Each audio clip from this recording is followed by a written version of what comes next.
गणपते नमः। मैं DN Gupta, astrologer palmist, आपका astro events DN Gupta channel पर स्वागत करता हूँ।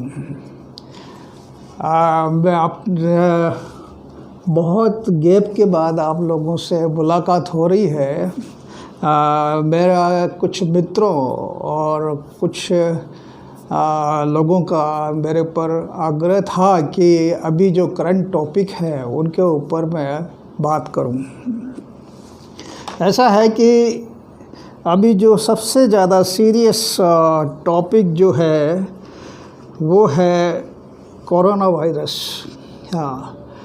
आपको पता होगा कि 17 मई 2020 में मैंने एक वीडियो दिया था कोरोना के ऊपर। That was absolutely scientific video, जिसमें मैंने बताया था कि ये कोरोना ख़त्म होने वाला नहीं है, कई साल चल सकता है।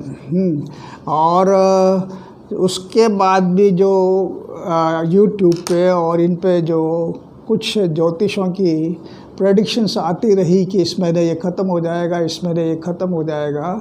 और मैंने उसमें बोला था कि इसके बारे में, इसको ख़त्म होने के बारे में जितनी भी एस्ट्रोलॉजिकल प्रेडिक्शंस आएंगी वो सही साबित नहीं होगी। तो अभी कोरोना भयंकर रूप से चल रहा है। अब ये कोरोना, जैसा कि मैंने अपने 17 मई के वीडियो में बताया था कि ये इसका समाधान जब वैक्सीन आएगा या एंटी कोरोना मेडिसिन, अभी जो एंटी कोरोना मेडिसिन जो बनी है, हालांकि उससे मोर्टेलिटी रेट कम आई है, लोग स्वस्थ होकर के घर लौट रहे हैं, लेकिन फिर भी जो रेट ऑफ इन्फेक्शन है that has increased very high. तो अब ये जो कोरोना का जो इस पे जो चेक लगेगा वो सिर्फ वैक्सीन ही एक उपाय है। अभी दुनिया में 40 कंपनियां ऐसी हैं जो कोरोना का वैक्सीन पे बना रही हैं। उसमें से कुछ कंपनियां की 3rd स्टेज की ट्रायल रिपोर्ट्स चल रही है। यानी जो ट्रायल रिपोर्ट्स के रिजल्ट्स को ऑब्ज़र्व किया जाता है कि इसके साइड इफ़ेक्ट्स तो नहीं है, इसकी एफिकेसी कितनी है और कितने टाइम की इम्यूनिटी ये देगा। तो ये जो ट्रायल रिपोर्ट्स चल रही हैं, कुछ कंपनियों की 3rd स्टेज पे ट्रायल रिपोर्ट चल रही हैं। और रशिया का दावा है कि उनका 3rd स्टेज की ट्रायल रिपोर्ट कंप्लीट हो करके it is ready to use. लेकिन कुछ और कंपनियां हैं, जैसे यूएस की बायोटेक है, यूके की कंपनी है, और यहाँ के इंडिया की कंपनी की भी अभी ट्रायल रिपोर्ट चल रही है। अकॉर्डिंग टू जो हमारे भारत के जो स्वास्थ्य मंत्री, हेल्थ मिनिस्टर जयवर्धन का जो बोलना है कि मार्च 2021 तक ये वैक्सीन हमको मिल सकता है। लेकिन जो ये वैक्सीन मार्च 2021 तक मिलेगा, उसका जो फर्स्ट प्रेफरेंस होगा वो हेल्थ पर्सनल्स को होगा, जो मतलब डॉक्टर्स हैं, नर्सेज हैं, कंपाउंडर्स हैं, जो हॉस्पिटल्स में काम कर रहे हैं, जो कोरोना के लिए लोगों को बचाने के लिए मेहनत कर रहे हैं। आप रोज़ाना न्यूज़पेपर पर, टीवी चैनल्स पे सुन रहे होंगे कि कितने डॉक्टर्स मर गए, कितने नर्सेस मर गई, कितने हॉस्पिटल्स में कैजुअल्टीज़ हो गई, जो हेल्थ वर्कर्स हैं उनको कैजुअल्टीज़ हो गई। तो फर्स्ट उनको प्रोटेक्ट करने के लिए यह दिया जाएगा। फिर उसके बाद सेकंड चांस मिलेगा डिफेंस पर्सनल्स को, जो मिलिट्री के लोग हैं उनको चांस मिलेगा। अब सबसे बड़ी प्रॉब्लम यह है कोरोना के वैक्सीन में कि इसका ट्रांसपोर्टेशन बहुत महंगा पड़ता है। यानी आप जैसे मान लीजिए कुछ तो जो कोरोना के वैक्सीन बने हैं उनकी इम्यूनिटी जो पीरियड है 6 मंथ्स का ही है, कुछ का साल भर का है। जैसे आपने स्वाइन फ्लू का देखा होगा, स्वाइन फ्लू में जो वैक्सीन है उनके साल भर का टाइम होता है, साल भर के बाद में वैक्सीन लगवाया जाता है। इसी तरह जो कोरोना का जो वैक्सीन आएगा उसमें जो इम्यूनिटी पीरियड होगा वो होगा 1 साल का। तो ये ना, इसमें जो कोरोना के जो वैक्सीन है उसके ट्रांसपोर्टेशन में बहुत दिक्कत आती है, क्योंकि जो रूम टेम्परेचर 20 डिग्री के टेम्परेचर पे maximum stability of the corona virus vaccine is only 6 months. तो जैसे मान ली, और इसको जैसे एक्स फैक्ट्री से जब इसको निकाला जाता है तो इसको बहुत कम टेम्परेचर पे रखा जाता है, और जैसे ट्रांसपोर्ट में और सामान जाता है वैसे यह नहीं जा सकता। यानी इसको मान लीजिए एयर कार्गो में भी जाना है तो फ्रिज में रखा जाएगा, और जैसे मान लीजिए पानी के जहाज में आ रहा है तो उसमें भी फ्रिज में रखा जाएगा, लॉरी में जा रहा है या ट्रेन में जा रहा है तो वहाँ भी फ्रिज वो टेम्परेचर मेंटेन करना पड़ेगा। और दूसरी चीज़, जैसे मान लीजिए इसका जो मेडिकल स्टोर्स पे या जहाँ पे सप्लाई होगा वहाँ पे भी इसको फ्रिज में रखना पड़ेगा। तो अभी जैसे मिस्टर पूनावाला है जिन्होंने वैक्सीन में, he had been pioneer in vaccine business, उन्होंने पहले शुरू में कोई दूसरा धंधा किया था, फिर वो वैक्सीन में आए। He was the first man to start this tick bag, और उसमें he was a world leader, और उसके बाद कई वैक्सीन उन्होंने बनाया और उनका मार्केटिंग किया। आपको पता होगा अभी जैसे कि उन्होंने अभी बॉम्बे में 750 करोड़ का बंगला खरीदा है, जो बिरला जी के बंगले के बराबर में है। बिरला जी का 450 करोड़ का है, उनका 750 करोड़ का है। मतलब he has made a big money in vaccine. तो मतलब है जो वैक्सीन में मार्जिन ऑफ प्रॉफिट तो बहुत है, लेकिन इसमें जो ट्रांसपोर्टेशन है वो इतना महंगा पड़ता है। वो पूनावाला बोलते हैं कि जो वैक्सीन बनने के बाद में इसको जो कैरियर्स है या उसमें ट्रांसपोर्टेशन कम से कम भी 80,000 करोड़ का खर्चा आएगा। तो यानी आप समझ सकते हैं कि ये जो स्थिति आएगी उसमें कितनी दिक्कत आएगी। तो जनरल मास ऑफ इंडिया, जो जनरल पब्लिक है इंडिया की, उसको ये कोरोना अवेलेबल होगा मार्च मई का महीना पकड़ सकता है, मई 2021 तक। क्योंकि पहला वाला जो लोट है वो तो मैंने बताया जो हेल्थ पर्सनल्स के काम आएगा, दूसरा वाला लोट मिलिट्री पर्सनस के काम आएगा, थर्ड वाला है जो वो जनरल मास के लिए काम आएगा। तो उसमें ये ना मई 2021 तक पकड़ सकता है। और कोरोना पे कंट्रोल जब भी होगा जब तक जो इंडिया की पॉपुलेशन है उसमें कम से कम 20% पॉपुलेशन का वैक्सीनेशन नहीं हो जाएगा, तब तक ये कोरोना कंट्रोल नहीं होगा। तो यानी अब एस्ट्रोलॉजिकल प्रेडिक्शंस देना कोरोना के बारे में कि इस महीने ख़त्म हो जाएगा या उस महीने ख़त्म हो जाएगा, ये है बिल्कुल मैं सत्यता पे नहीं मानता। और ये corona even after vaccine you have to repeat the vaccine every year. मोreover, there are chances of relapse also because there are cases are being reported of the relapse corona।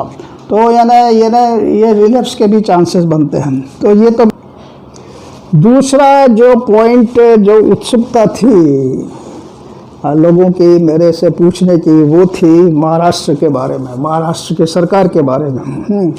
देखिए ऐसा है कि मैं जो वीडियो बनाता हूँ वो जनरल मास के लिए बनाता हूँ, एस्ट्रोलॉजर्स के लिए नहीं बनाता। क्योंकि एस्ट्रोलॉजर्स को तो पता है कि क्या होने वाला है क्या नहीं होने वाला है। अब जो मैं पॉइंट्स दे रहा हूँ, प्रेडिक्शंस दे रहा हूँ, उसको ध्यान में रख करके एस्ट्रोलॉजर तो कैलकुलेट कर सकता है कि इस बेसिस पे मैंने ये प्रेडिक्शन दिया। अब ये जो महाराष्ट्र की कुंडली है इसमें I will give you here only results, not illustration. क्योंकि अगर इलस्ट्रेशन में देने लगूंगा तो एक ही पॉइंट पे मेरे को 2-2.5 घंटे लग जाएंगे, क्योंकि वो पूरी जन्मपत्री आपको डिस्क्राइब करनी पड़ेगी और उसमें बताना पड़ेगा कि कौन सा ग्रह किस समय कहाँ आएगा, किसकी महादशा है, किसकी अंतर्दशा है, और ये सारी चीज़ें क्या इफेक्ट डालेगी। तो इसलिए वो जनरल मास को इस पर इंटरेस्ट नहीं होता और वो बोर हो जाते हैं। दूसरी चीज़ उनको रिजल्ट चाहिए, और तो इसीलिए मैंने ये होमवर्क है जो अपनी डायरी में किया और उस बेसिस पे जो मैं प्रेडिक्शन दे रहा हूँ। तो वो ये महाराष्ट्र के बारे में मेरा जो प्रेडिक्शन जाता है वो ये है कि दिसंबर से फरवरी के बीच में महाराष्ट्र की सरकार को हाँ परिस्थितियाँ इससे पहले भी बहुत ख़राब होंगी और हो सकता है कि उसके पहले भी इनको जाना पड़े, लेकिन ये डेफिनेटली कि मैक्सिमम टाइम महाराष्ट्र की गवर्नमेंट का फरवरी 2021 बनता है। उसके बाद राष्ट्रपति शासन लगने के योग बनते हैं। अच्छा, तीसरी चीज़ ये है जो मैं आपको इसके बारे में जो बहुत ज़्यादा उत्सुकता लोगों की है विश्व युद्ध के बारे में।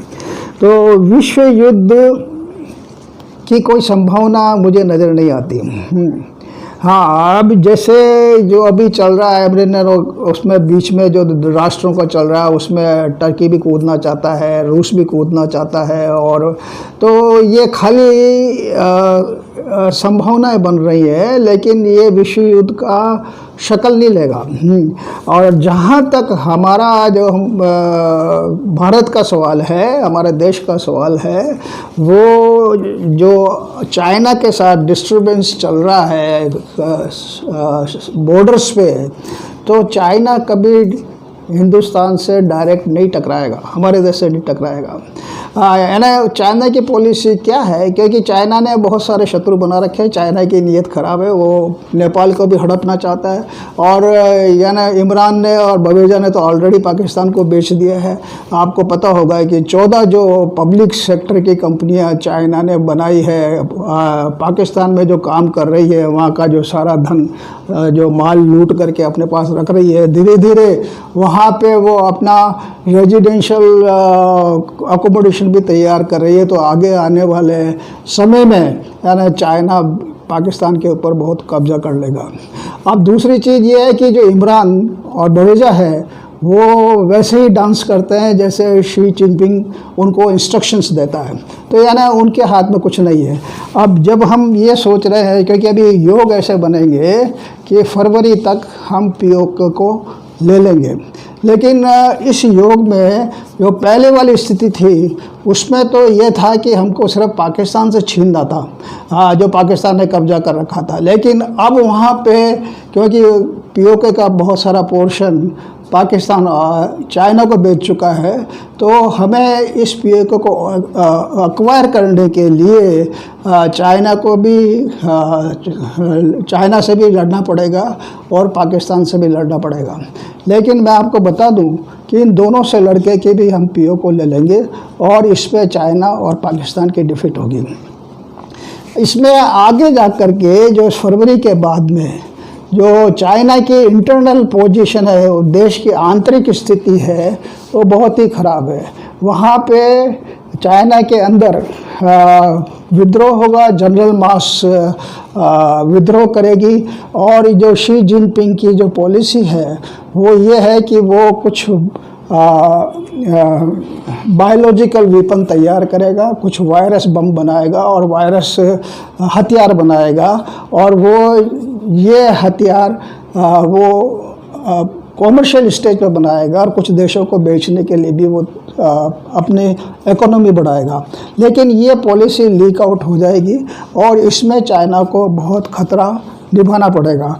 अब जब हम इसकी पीओके की बात करते हैं तो यानी चाइना पीओके जो पाकिस्तान के जो आतंककारी हैं, आतंकवादी हैं, जो जिनको उन्होंने हमारे कश्मीर में और दूसरे जगह भी एक्टिवेट कर रखा है, यहाँ तक कि पूरे भारत के अंदर वो एक्टिवेट कर रखा है, उसमें चाइना पूरे हथियार पाकिस्तान को देगा, फाइनेंशियली भी सपोर्ट करेगा, और वो चाहेगा कि भारत को डिस्टेबलाइज करने की, और इसमें financially as well as weapon wise बहुत मदद करेगा। लेकिन फिर भी हम उस चीज़ को ओवरकम कर लेंगे। अब तीसरी चीज़ ये आती है कि जो हमारे जो मैंने आपको बताया कि 25 नवंबर 2020 से लेकर के और जून 2021 तक जो समय है एस्ट्रोलॉजिकली ये पूरे विश्व के लिए बहुत ख़राब है। पूरे विश्व में उथल पुथल होगी, जगह जगह है जो हर देश में कुछ न कुछ दिक्कतें आएगी और विद्रोह होंगे। यह स्थिति सबसे ज़्यादा चाइना में होगी, पाकिस्तान में होगी, और इस बीच में पाकिस्तान पख्तून जो अपने पास से छोड़ देगा, पख्तून अलग से देश बन जाएगा और पाकिस्तान अलग हो जाएगा। और पाकिस्तान के जो स्थिति है वो फाइनेंशियल स्टेटस इतना गिर जाएगा कि उसको और देश खा जाएंगे, बल्कि वहाँ पे आंतरिक विद्रोह भी इतना ज़बरदस्त होगा कि उसके और भी टुकड़े होने के चांसेस बनते हैं। जहाँ तक हमारे देश की बात है, हमारे देश में भी क्योंकि मैंने बताया कि जैसे ये स्थिति और देशों में भी आएगी, जैसे यूएस में भी आएगी, और भी 2-4 देश ऐसे हैं जिनमें ये दिक्कतें आएगी। ख़ास तौर पे हमारे देश की मैं बात करता हूँ, तो हमारे देश में ये 25 नवंबर से लेकर के जो 6 जून 2021 तक का टाइम है, इस पे हमारे 4-5 स्टेट्स में बहुत दिक्कत पैदा हो सकती है। इसमें जो मेजर स्टेट्स हैं वो महाराष्ट्र और बंगाल, आसाम, मणिपुर, नागालैंड और कुछ हिस्सा यूपी का और कुछ हिस्सा बिहार का भी है। तो इनमें है जो काफ़ी डिस्टर्बेंस होगा, और ये डिस्टर्बेंस से है ना हमारे को विदेशी ताकतों से इतना नुकसान नहीं होगा जितना हमारे देश के अंदर जो देशद्रोही ताकतें हैं या एंटी नेशनल एक्टिविटीज़ करते हैं, और जो मतलब है जो फ्रस्ट्रेटेड पॉलिटिकल पार्टीज़ हैं जो मतलब सारे हथकंडे अपनाने के बाद में भी सफल नहीं हो रहे, वो इन असामाजिक तत्वों को संरक्षण देंगे, सहायता करेंगे, और इन असामाजिक तत्वों को है जो विदेशों से भी बहुत सहायता मिलेगी। तो यानी जब हम ये कहते हैं कि वो अभिव्यक्ति की आज़ादी होनी चाहिए और डेमोक्रेसी में अभिव्यक्ति की आज़ादी होनी चाहिए, तो अभिव्यक्ति की आज़ादी की आड़ में जो इस तरह के दंगे हमारे देश में होंगे वो बहुत ख़तरनाक होंगे। उसमें बहुत सारी कैजुअल्टीज़ भी होंगी और खून खराबा भी होगा, और हमें बहुत दिक्कतों का सामना करना पड़ेगा। इसका असर हमारे इकोनॉमी पे भी पड़ेगा, फाइनेंशियल स्टेटस पे पड़ेगा। हाँ, एक बात बता दूँ मैं, पश्चिम बंगाल के जो चुनाव है वो शांतिपूर्ण नहीं होंगे, और उसमें कई पॉलिटिकल मर्डर्स भी होंगे और अशांति होगी, और हो सकता है कि कुछ जगहों पे वहाँ के इलेक्शंस पोस्टपोन करने पड़ें। तो अब मैं आपको एक वो जो रहता है, हाँ, जैसे मैंने चाइना के बारे में आपको बताया कि ये चाइना में जो आंतरिक विद्रोह इतना बढ़ जाएगा कि वहाँ के जो शी जिनपिंग को अपना शासन छोड़ना पड़ेगा, और हो सकता है कि वहाँ के चाइना के कुछ टुकड़े जून के पहले भी हो सकते हैं, नहीं तो आगे तो डेफिनेट है कि चाइना के कई टुकड़े होंगे। और जिनपिंग का स्वास्थ्य के भी जो कुंडली है उसके हिसाब से दिक्कत आने वाली है, और ये वहाँ के इंटरनल पोजीशन को देखते हुए और चाइना जो विस्तारवाद की जो नीति उसने अपना रखी है, तो उसमें भी उसका डिस्टर्बेंस रहेगा। और जैसे मैंने बताया कि चाइना कोशिश कर रहा है बायोलॉजिकल वेपन्स बनाने की, वायरल वेपन्स बनाने की, ये चीज़ लीक आउट हो जाएगी, और इसको लेकर के कुछ देश उसके ऊपर अटैक भी कर सकते हैं, और इसलिए इसकी चाइना की स्थिति बहुत ख़राब हो सकती है। अच्छा, तीसरी चीज़ मैं आपको बताऊं कि हालांकि मैंने जैसे आपको अभी बताया कि 25 नवंबर से लेकर के और जून महीने 2021 के बीच में हमारे देश में भी बहुत अशांति रहेगी। अशांति इन असामाजिक तत्वों की वजह से रहेगी। इनका जो विदेशों से मदद मिलेगी, सपोर्ट मिलेगा, फाइनेंशियल सपोर्ट मिलेगा, वेपन्स मिलेगा, उसकी वजह से भी रहेगी।